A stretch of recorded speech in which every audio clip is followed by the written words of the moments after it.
So I'm cleaning out my strawberry beds. What I've got here is a whole bunch of ones that I pulled out of my other garden, my strawberry bed garden.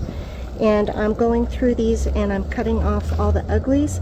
I'm taking off all the unhealthy looking ones, and I will be replanting the healthy ones. You can see some of these are kind of, there's two plants in there. I'm going to be pulling those apart and replanting those so that we can propagate our strawberries without having to go purchase new ones. Most of these are Albions. I do have a few other varieties mixed in here, but for the most part these are the Albion strawberry. They're a really large berry that is red all the way through. Some strawberries are white on the inside. These ones are typically red on the inside and the outside. So I'll be trimming off all these uglies right here with just my snippers, just like that. You want the plant to be able to focus its energy into growing healthy plants and new starts. So anything that got frosted over the winter, like these, or sun damage or whatever, you're going to cut those off at the base as close as you can without hurting the babies right here, the new growth, and trim those off so that the plant isn't trying to generate energy towards the plant part that's going to be dead.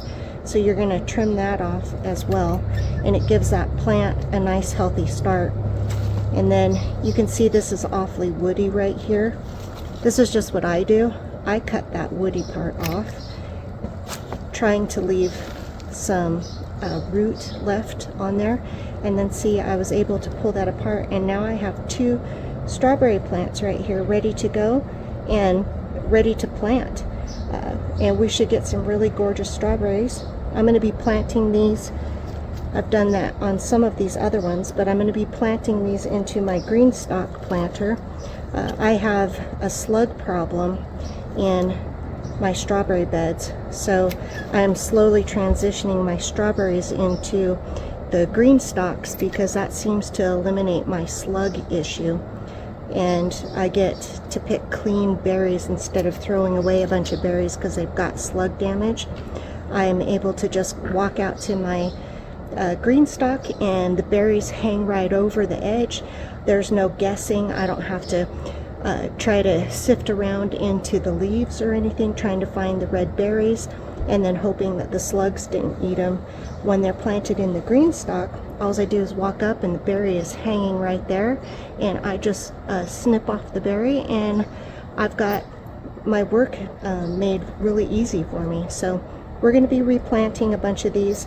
There's no reason to go out and buy new starts when you've got all of these. You just got to put a little bit of effort into them and trim these off like I've got here. You want to trim off the ugly bits, and then those ones where you can see it got frosted right there, we're going to trim that off. And these will grow big and strong this summer. That one I'm going to leave there so it can get some photosynthesis going on it. But we're going to replant all these into the GreenStalks, and I'm going to show you how.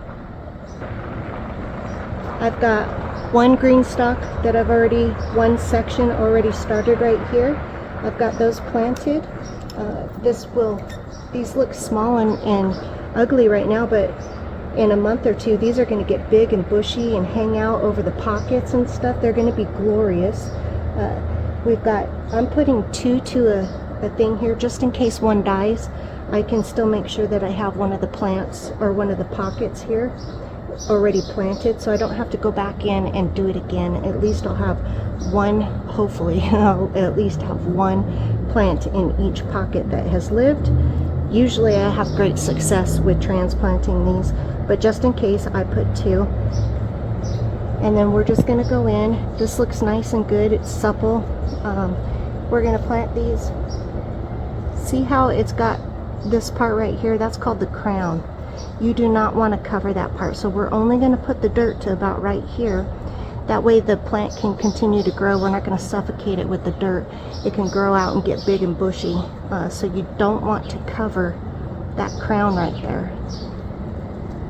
So we're just going to make a little hole make sure that we're supporting that crown right there, and just backfill it with the dirt and push it down so it stays, you get the air pocket out of it, out of the dirt, because we just put a hole in there, so there's going to be some air in there. You want to push that out and make sure it's firm, and also that way when you water, you're not exposing that root. So this one looks pretty good still, so we're going to go ahead and plant that one along with it, and we're going to hold on to that crown so that we don't bury it too deep. Push in the dirt so that it covers the air pocket, just like that.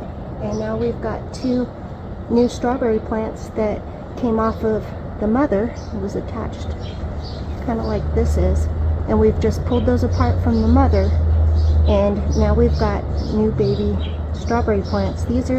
Some of these are about a year old, some of these might be 2 years old, and we're gonna try to get a whole mess of new strawberries, and we should. I've done this for many years.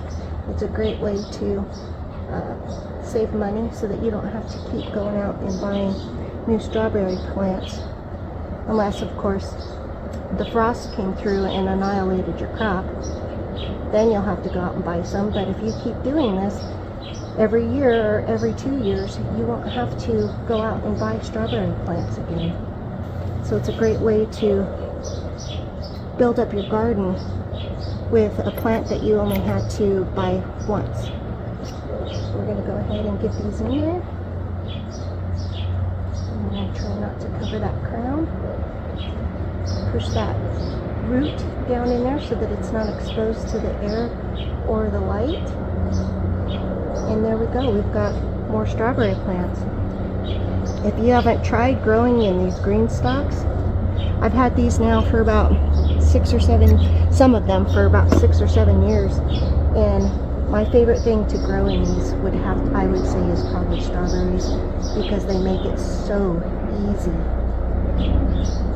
and they're not messy. See how we got this glorious baby right here? Sorry about that, we've got a lot of air traffic today. Life Flight is on its second transport in the last 20 minutes or so. So I don't know what's going on, but that's what that helicopter is. So we're going to get these all planted in here, and once we get these planted in, we'll water them real gently so that we don't uproot these, and get them stacked back up and let nature do its thing.